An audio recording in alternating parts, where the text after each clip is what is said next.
कल किसी वजह से वीडियो नहीं आ पाया था, इसलिए आज की इस वीडियो में हम कल की भी एक दो खबरों को शामिल करेंगे। हो सकता है कि कुछ लोगों ने इन खबरों को सुन लिया हो, ये मत कहना कि फराज भाई आप पुरानी खबरें बता रहे हो।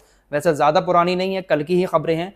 एक दो खबरें कल की शामिल करेंगे, बाकी सारे लेटेस्ट अपडेट आपको इस वीडियो में बताने वाले हैं, इसलिए वीडियो में आखिर तक बने रहिएगा। सबसे पहले सबसे बड़ी खबर अमेरिका और ईरान को लेकर है। अगले हफ्ते हो सकता है कि अमेरिका की तरफ से ईरान के ऊपर हमले कर दिए जाएं। पेंटागन ने तैयारी पूरी कर ली है। अमेरिकी अखबार न्यूयॉर्क टाइम्स की रिपोर्ट के मुताबिक पेंटागन ने हमले के लिए कई ऑप्शन तैयार किए हैं और आखिरी फैसला राष्ट्रपति डोनाल्ड ट्रंप को अब लेना बाकी है। पेंटागन ने ईरान के ऊपर हमले की तैयारी पूरी कर ली है, बस डोनाल्ड ट्रंप के ऑर्डर की देर है।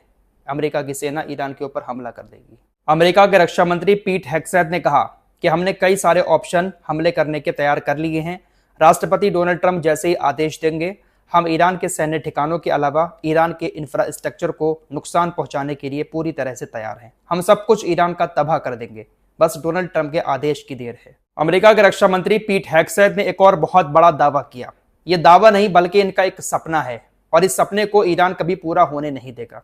इन्होंने कहा कि हमारे पास एक ऑप्शन यह भी है कि हम अपनी जमीनी सेना को ईरान की जमीन पर उतार कर ईरान के परमाणु ठिकानों के नीचे जो यूरेनियम दबा हुआ है उसको हम निकालें। अमेरिका की खुफिया एजेंसियों के मुताबिक ईरान के परमाणु ठिकानों पर अमेरिका ने जो हमले किए थे, उन परमाणु ठिकानों पर ईरान का यूरेनियम रखा हुआ था। अमेरिका के हमलों के बाद वो सारा यूरेनियम मलबे के नीचे दब गया है। अमेरिका ये सपना देख रहा है कि हमारी सेना ईरान के अंदर घुसकर ईरान के परमाणु ठिकाने पर पहुंचकर मलबे को हटाकर वहां से यूरेनियम निकाल कर लाएगी, लेकिन यह सपना इनका सपना ही रह जाएगा। पहले भी मैं आप लोगों को कई सारी रिपोर्ट्स में यह जानकारी दे चुका हूं कि ईरान एक माया जाल है। अगर अमेरिका की सेना ईरान के अंदर घुसती है तो उलझ कर रह जाएगी। हालांकि अमेरिका के कुछ अधिकारी इस जमीनी ऑपरेशन को काफी जोखिम भरा बता रहे हैं। कुछ अधिकारियों को डर भी लग रहा है कि अगर अमेरिका की सेना वहां पर जाती है तो हमारे बहुत सारे सैनिक मारे भी जाएंगे, लेकिन अमेरिका सपना देख रहा है। न्यूयॉर्क टाइम्स की रिपोर्ट के मुताबिक इस वक्त अमेरिका ने मिडिल ईस्ट के अंदर तकरीबन 50,000 सैनिकों को तैनात कर रखा है। साथ ही साथ 2 एयरक्राफ्ट कैरियर, 1 दर्जन से ज्यादा नेवी डिस्ट्रॉयर और बहुत सारे लड़ाकू विमान पूरे मिडिल ईस्ट में अमेरिका ने तैनात किए हुए हैं। फिलहाल पेंटागन और अमेरिका के राष्ट्रपति डोनाल्ड ट्रंप की तरफ से बातें बहुत बड़ी बड़ी की जा रही हैं, धमकियां भी बहुत बड़ी बड़ी हैं, लेकिन ऑपरेशन चलाना इतना आसान नहीं है। अब अमेरिकी मीडिया ने जो पेंटागन के हवाले से खबरें दी हैं कि अगले हफ्ते अमेरिका ईरान के ऊपर हमला कर सकता है। देखते हैं कि हमला होगा या फिर ये भी बड़बोली बातें बस दुनिया के सामने अमेरिकी मीडिया की तरफ से रखी जा रही हैं। आइए अब ट्रंप के चाइना दौरे की बात कर लेते हैं, उसके बाद फिर हम आपके सामने हमास, हिजबुल्लाह, गाजा, लेबनान, इन तमाम जगहों की खबरें रखेंगे। दोस्तों, चाइना दौरे पर डोनाल्ड ट्रंप पहुंचे।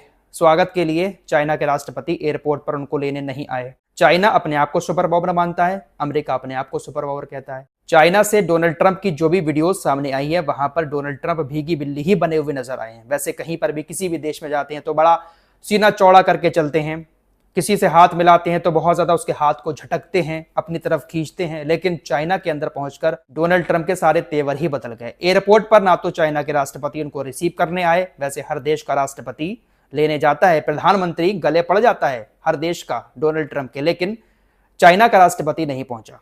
डोनाल्ड ट्रंप की जब पहली मुलाकात चाइना के राष्ट्रपति से हुई तो चाइना के राष्ट्रपति खुद चलकर ट्रंप के पास नहीं पहुंचे, बल्कि वो अपनी जगह पर खड़े रहे। ट्रंप ने खुद आकर हाथ मिलाया और इस बार ट्रंप ने जब उनसे हाथ मिलाया तो ट्रंप को हाथ छुड़ाना मुश्किल हो गया।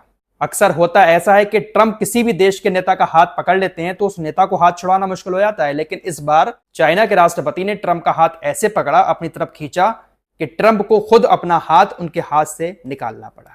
फिलहाल सुपर पावर होने का जो नशा ट्रंप के सर पर सवार था, कहीं ना कहीं चाइना जाकर थोड़ा सा ठंडा जरूर हुआ होगा। फिलहाल डोनाल्ड ट्रंप को चाइना से कितना डर है, इसका अंदाजा आप इसी से लगा सकते हैं कि डोनाल्ड ट्रंप और उनके अधिकारियों को चाइना के अंदर जो गिफ्ट मिले थे, चाइना के अधिकारियों ने या और लोगों ने जो गिफ्ट दिए थे, उन सारे गिफ्ट को अपने विमान में चढ़ने से पहले डोनाल्ड ट्रंप ने कचरे के डब्बे में फेंकवा दिया।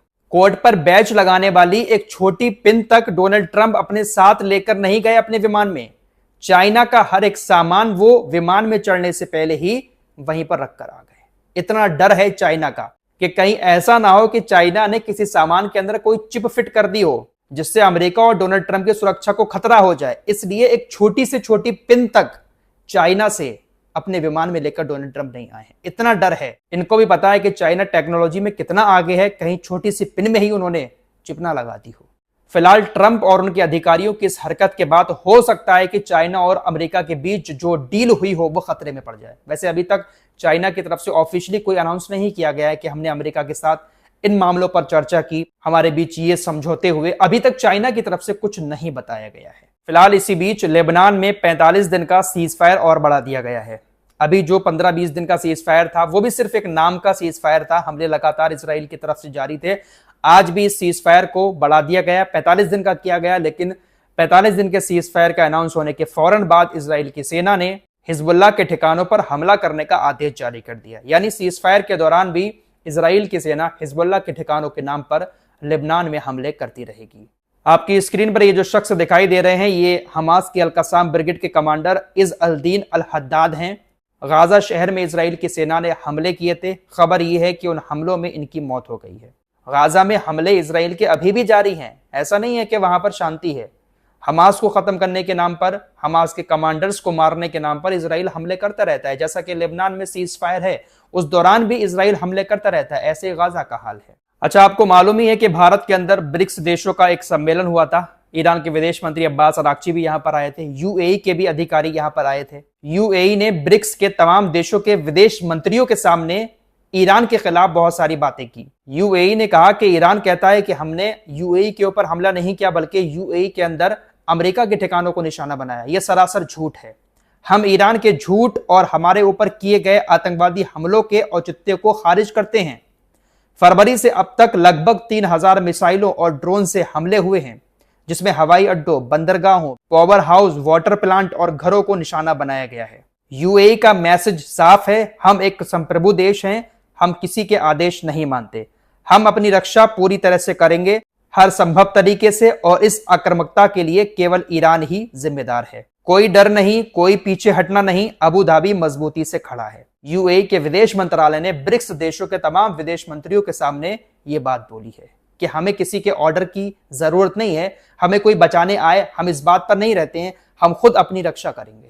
इशारा अमेरिका और इजराइल की तरफ है। जो आरोप लग रहे हैं ना कि अमेरिका, इजराइल ही यूएई को बचा रहे हैं और इन्हीं की वजह से यूएई के ऊपर हमले हो रहे हैं, तो इन्हीं सारी बातों को लेकर यूएई की विदेश मंत्रालय की तरफ से ये बड़ी बड़ी बातें बोली गई हैं। फिलहाल इस रिपोर्ट में इतना ही। कुछ और खबरों के साथ फिर हाजिर होंगे। अपना ख्याल रखिएगा। अल्लाह हाफिज।